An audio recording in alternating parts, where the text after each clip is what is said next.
અભ્યાસ કરું છું। હું આજે સુભાષચંદ્ર બોઝ વિશે સ્પીચ આપીશ। આઝાદીના લડવૈયામાં નેતાજી સુભાષચંદ્રના મોખરે છે। સુભાષચંદ્ર બોઝનો જન્મ કટકમાં એક સામાન્ય પરિવારમાં 13 જાન્યુઆરી 1887ના રોજ થયો હતો। તેમના પિતાનું નામ જાનકીનાથ બોઝ અને માતાનું નામ પ્રભાદેવી હતું। તેમના પિતા શિસ્તના આગ્રહી હતા અને તેમની માતા ખૂબ પ્રેમળ અને ધાર્મિક હતા।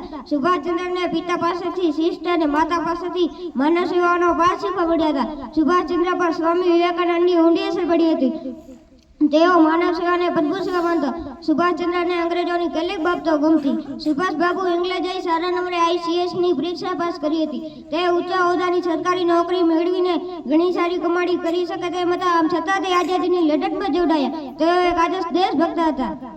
અંગ્રેજ સરકારે તેમને જેલમાં પૂર્યા। ત્યાં તેમને અક્ષય રોગ લાગુ પડ્યો, તેથી અંગ્રેજ સરકારે તેમને નજરકેદમાં રાખ્યા। સુભાષબાબુ વેશ બદલીને નજરકેદમાંથી છટકી ગયા। અનેક મુસીબતો વેઠી તેઓ જર્મની પહોંચ્યા, ત્યાંથી જાપાન ગયા। તે યુદ્ધના કામે વિમાન માર્ગે મંચુરિયા જવા નીકળ્યા હતા। તે વખતે એક વિમાની અકસ્માતમાં તેમનું અવસાન થયું હતું। હું જાતા જાતા એક શાયરી બોલી, कांटों में भी फूल खिलाए सती को सड़क बनाए, कांटों में भी फूल खिलाए सती को सड़क बनाए, आओ सबको गले लगाए हम गणतंत्र का पर्व बनाए। जय हिंद जय भारत।